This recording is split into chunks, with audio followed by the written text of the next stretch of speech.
Salut! Aujourd'hui on va parler du mouvement de la musique populaire brésilienne comme musique de contestation face à la dictature.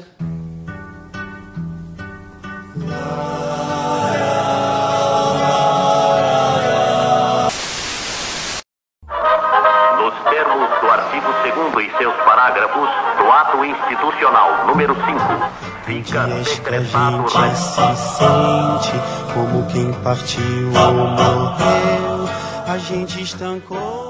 Donc l'expression en fait de musique populaire brésilienne, elle n'est pas forcément récente, c'est une expression qui a été utilisée depuis le début du XXe siècle, mais sans se référer spécifiquement à un style, à un genre musical ou à un groupe particulier. Sauf que dans les années 60, cette expression c'est devenu le nom d'un nouveau mouvement musical spécifique. Donc les années 60 au Brésil, c'est une décennie de bouleversements politiques, notamment en fait avec le coup d'état civil-militaire du 31 mars 1964 contre le régime de João Goulart et qui a mis au pouvoir le maréchal Castelo Branco.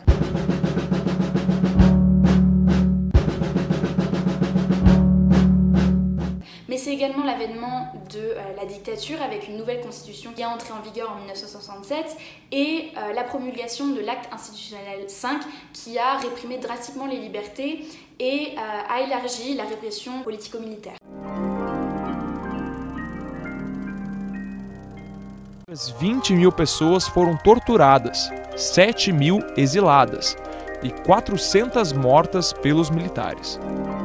Donc le mouvement de la bossa nova qui faisait succès à l'époque décroît avec l'avènement de la dictature, tout simplement parce que c'est un mouvement musical qui est considéré comme trop léger, trop pacifique et en décalage avec le contexte sociopolitique de l'époque. C'est pourquoi on a une deuxième génération, comme je l'avais déjà dit dans ma précédente vidéo sur la bossa nova, qui revendique un positionnement idéologique face à la dictature dans les paroles des chansons. Donc cette seconde génération de bossa nova va créer un nouveau style musical contestataire, comme pour créer un front culturel face à la dictature, et va adopter le nom de MPM qui est Música Popular Moderne, dont la traduction est musique populaire moderne, et cet acronyme il va être utilisé pour la première fois en 1965 pour se référer à ce qui n'était pas de la bossa nova mais ce qui n'était pas non plus de la samba. Puis l'acronyme il est passé de MPM à MPB qui signifie Música Popular Brasileira, donc musique populaire brésilienne, avec l'influence du groupe MPB 4.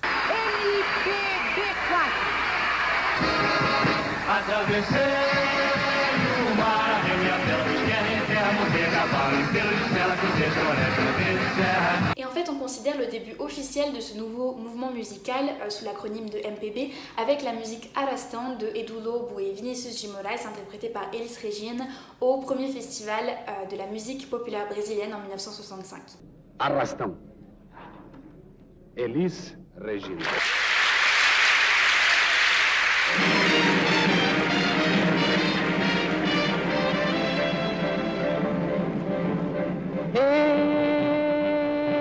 Jangada no mar,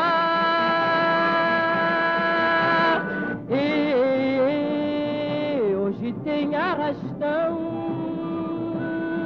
Puis on a deux autres musiques qui ont entériné la présence de ce nouveau style musical, rompant définitivement avec la seconde génération de la bossa nova. C'est Disparada de Jair Rodrigues.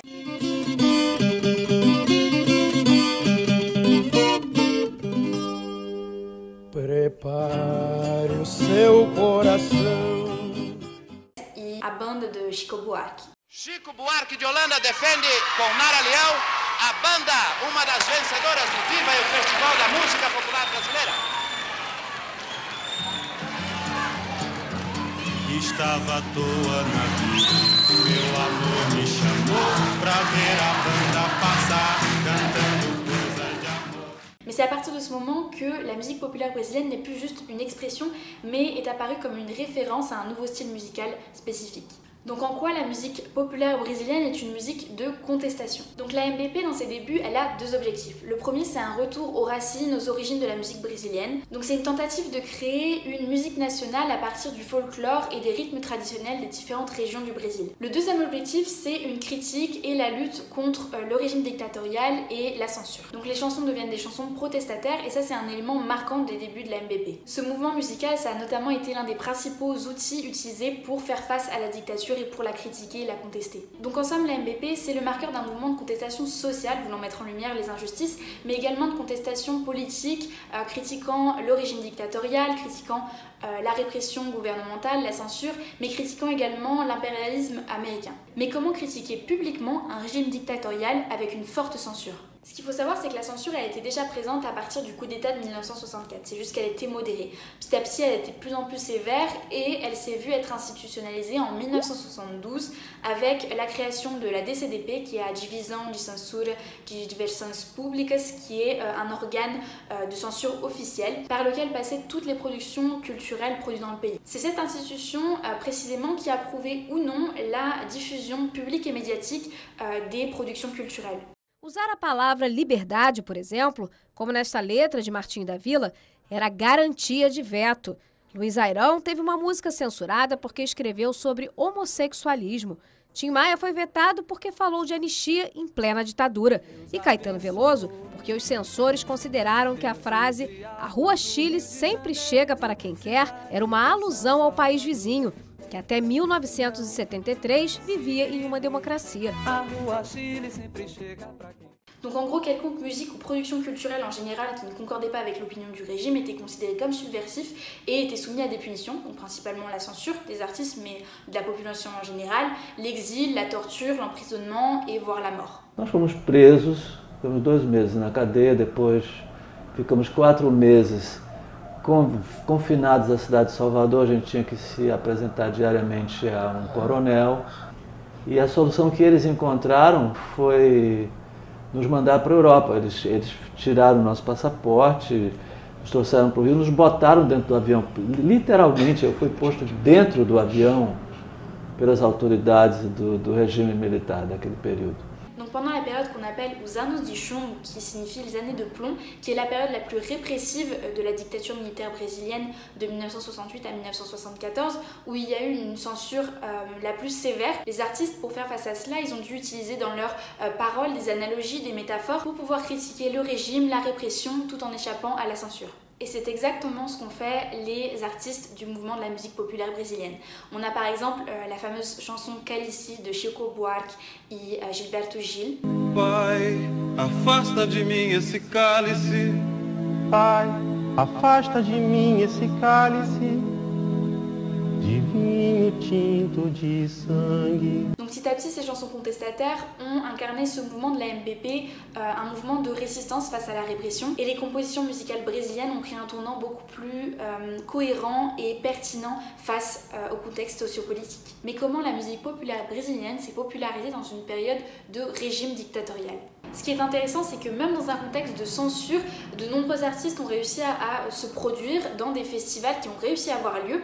Et en fait, dans ce même contexte, c'est l'avènement de la télévision qui a permis de diffuser les festivals de musique et donc de populariser ce nouveau style musical à une échelle beaucoup plus importante. Donc un festival extrêmement connu qui a permis de propulser la MBP, c'est au Festival Internacional da Canção, qui est le festival international de la chanson de 1968. Vers le milieu des années 60 et vers la fin des années 60, ce mouvement du MBP s'est divisé en plusieurs sous-genres. Le premier, c'est un sous-genre qui vient de la Jovem Guarda, de Roberto e Erasmus Carlos, qui est un style musical bien différent de la MBP, qui est plus proche du rock, avec une forte présence de la guitare électrique. Meu amor, foi embora sem ao menos explicar.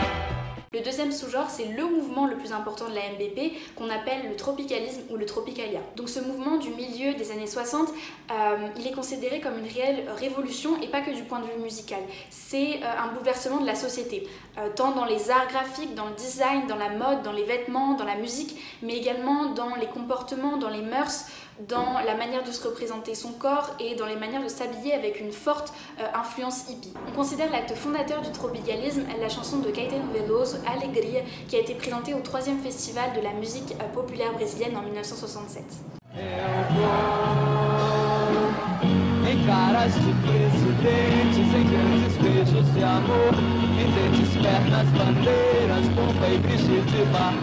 Un élément extrêmement important de ce mouvement du tropicalisme, c'est que les artistes clamaient la liberté dans leur musique, ce qui a attiré encore plus l'attention du régime militaire, et c'est pourquoi ce mouvement il a duré qu'1 an, et il a été réprimé par la dictature et par l'acte institutionnel 5 avec l'emprisonnement de Gilberto Gil et Caetano Veloso après leur exil en Angleterre.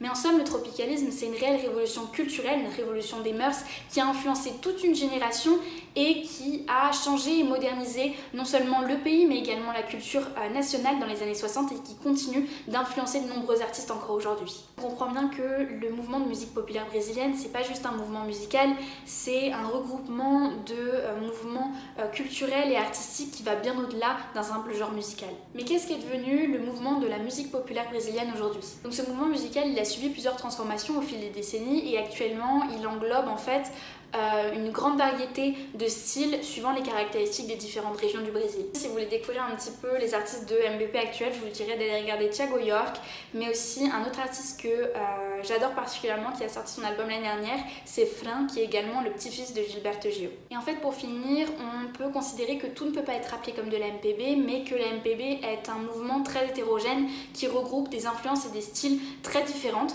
et très variés, mais que sa caractéristique principale c'est sa naissance sous la dictature, comme résistance face à la répression, face à la censure, et également comme tentative de sauvetage des racines culturelles et musicales du Brésil, ce qui fait en fait de ce mouvement une référence très importante de l'histoire brésilienne. C'est la fin de cette vidéo, j'espère que ça vous aura plu. N'hésitez pas à partager, à m'envoyer vos retours, ce que vous en avez pensé en commentaire ou même en message privé, et dites-moi si vous voulez aussi que je partage une playlist de musique populaire brésilienne actuelle ou même ancienne, et on se retrouve pour une prochaine vidéo. Salut!